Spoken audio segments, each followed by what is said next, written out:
नमस्कार दोस्तों, स्वागत है आप सभी का रोशन जिंदगी के बेहद खास वीडियो में। क्या आपने कभी यह महसूस किया है कि जब आपकी उम्र 50 या 60 साल के आसपास पहुंचती है तो चलने या सीढ़ियां चढ़ने में पैरों के अंदर एक तरह का भारीपन महसूस होता है।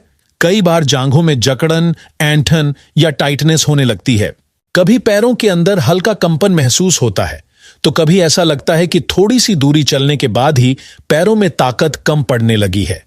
क्या यह केवल उम्र बढ़ने का असर है या फिर यह आपके शरीर में किसी जरूरी मिनरल की कमी का संकेत है?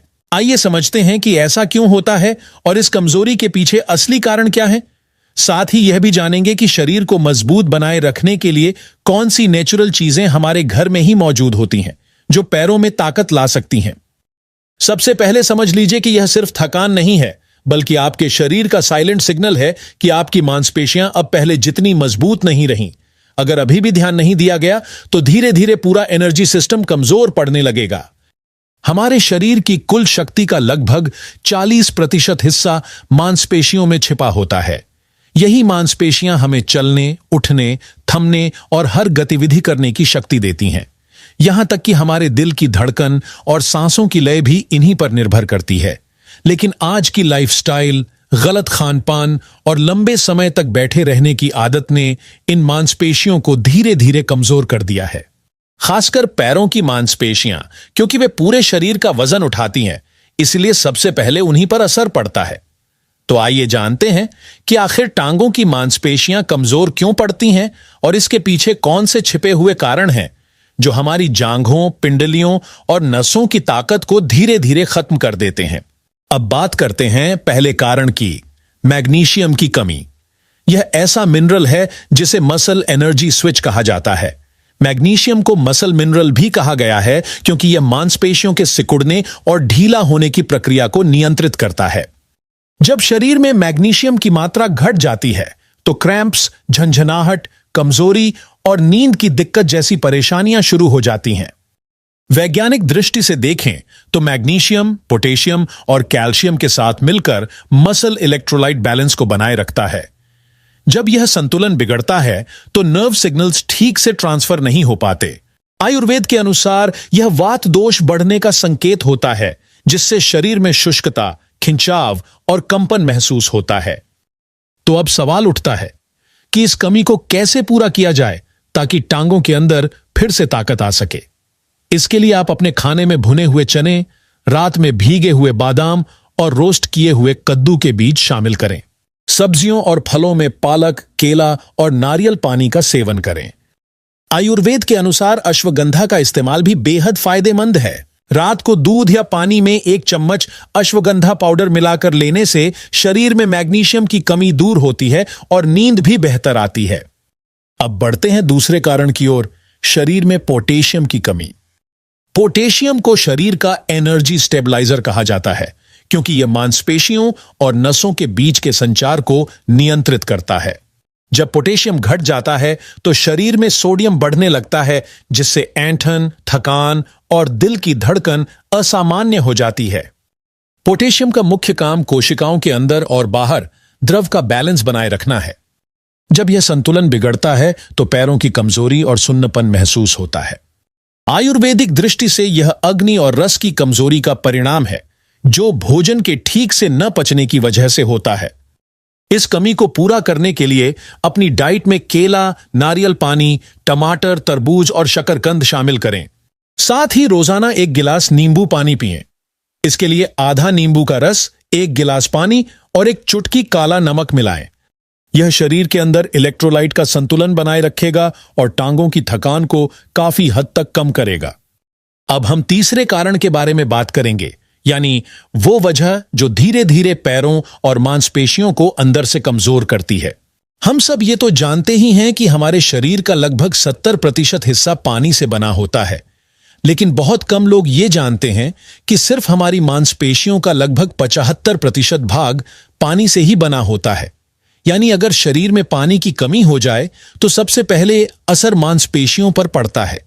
जब बॉडी डिहाइड्रेट हो जाती है तो मसल्स सिकुड़ने लगते हैं, इलेक्ट्रोलाइट का संतुलन बिगड़ जाता है और इसका नतीजा होता है थकावट, दर्द, जकड़न और खिंचाव का बढ़ जाना। पानी हमारे रक्त में ऑक्सीजन और जरूरी पोषक तत्वों को घोलकर मांसपेशियों तक पहुंचाने का काम करता है। लेकिन जब शरीर में पानी की कमी होती है तो यह पूरी प्रक्रिया धीमी पड़ जाती है। साथ ही आयुर्वेद के अनुसार जब पानी यानी जल तत्व घटता है तो शरीर के अंदर पित्त धातु असंतुलित हो जाती है, जिससे जलन, सूजन और भारीपन बढ़ने लगता है। इसलिए अगर पैरों में अकड़न, झंझनाहट या थकान लगातार महसूस होती है तो यह संकेत है कि आपके शरीर को हाइड्रेशन की जरूरत है। अब सवाल आता है कि आखिर इस कमी को कैसे पूरा किया जाए। इसका जवाब बहुत आसान है, पानी पीना होगा, लेकिन सही मात्रा में और सही तरीके से। हर व्यक्ति को दिन भर में कम से कम 2.5 से 3 लीटर पानी जरूर पीना चाहिए। इसके साथ साथ आप नारियल पानी, छाछ, नींबू पानी या हर्बल वाटर भी ले सकते हैं। फलों का जूस भी फायदेमंद है, लेकिन अगर आप पूरा फल खाएंगे तो उससे आपको अधिक फाइबर और मिनरल्स मिलेंगे। एक्सरसाइज या किसी भी फिजिकल एक्टिविटी के बाद इलेक्ट्रोलाइट ड्रिंक लेना भी जरूरी है ताकि मसल्स को तुरंत रिहाइड्रेशन मिल सके। अब चलते हैं चौथे कारण की ओर, शरीर में विटामिन डी और कैल्शियम की कमी। ये दोनों पोषक तत्व हमारे शरीर की मांसपेशियों और हड्डियों के लिए ऐसे हैं जैसे दो साथी जो हमेशा साथ काम करते हैं। विटामिन डी शरीर में कैल्शियम के अवशोषण में मदद करता है, जिससे मसल्स मजबूत रहते हैं और हड्डियां लचीली बनी रहती हैं। जब इन दोनों की कमी हो जाती है तो पैरों में दर्द, घुटनों में जकड़न और चलने में कमजोरी महसूस होती है। वैज्ञानिक तौर पर देखा जाए तो जब विटामिन डी की कमी होती है तो मसल फाइबर का रीजनरेशन यानी उनकी दोबारा बनने की प्रक्रिया रुक जाती है। इससे मांसपेशियां पतली और कमजोर हो जाती हैं। इसलिए रोजाना सुबह की धूप में 15 से 20 मिनट तक रहना बहुत जरूरी है। इसके अलावा अपनी डाइट में दूध, पनीर, दही, तिल, अलसी के बीज और मूंग की दाल को शामिल करें। अगर शरीर में बहुत ज्यादा कमी है तो डॉक्टर की सलाह से विटामिन डी के सप्लीमेंट भी लिए जा सकते हैं। अब आते हैं आखिरी और सबसे महत्वपूर्ण कारण पर, शरीर में ब्लड सर्कुलेशन का धीमा हो जाना। जब रक्त का प्रवाह सुचारू नहीं रहता तो ऑक्सीजन और पोषक तत्व मांसपेशियों तक पूरी तरह नहीं पहुंच पाते, जिससे मांसपेशियां जल्दी थक जाती हैं और उनकी शक्ति घटने लगती है। लो ब्लड प्रेशर होने पर नर्व सिस्टम में सुस्ती आ जाती है, जिससे मसल्स भी कम एक्टिव रहते हैं। मोटापा, लंबे समय तक एक ही जगह बैठे रहना या शरीर में बुरे कोलेस्ट्रॉल का बढ़ना भी इस समस्या को बढ़ाता है। ब्लड सर्कुलेशन के स्लो होने से नसों के अंदर ब्लॉकेज जैसी स्थिति बन जाती है। इसे सुधारने के लिए रोजाना कम से कम 20 मिनट टहलना बहुत जरूरी है। इसके अलावा हर दिन टांगों को दीवार के सहारे ऊपर उठाकर 15 से 20 मिनट तक लेटना चाहिए। इससे खून का प्रवाह बेहतर होता है।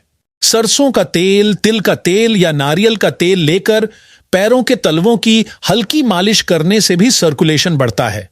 अपनी डाइट में लहसुन को जरूर शामिल करें। इसे कच्चा खाना सबसे अच्छा है, लेकिन अगर ऐसा करना मुश्किल लगे तो आप इसे शहद के साथ ले सकते हैं। इसके अलावा गिलोय का सेवन भी ब्लड प्यूरिफिकेशन और मसल एनर्जी के लिए बहुत असरदार है। तो दोस्तों, मांसपेशियों की कमजोरी कोई मामूली बात नहीं है।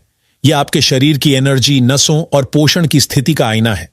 अगर आप इन 5 कारणों पर ध्यान देंगे, मैग्नीशियम, पोटेशियम, पानी, विटामिन डी और कैल्शियम तथा ब्लड सर्कुलेशन, तो न केवल आपकी टांगें मजबूत होंगी, बल्कि आपका पूरा शरीर ऊर्जावान और एक्टिव महसूस करेगा।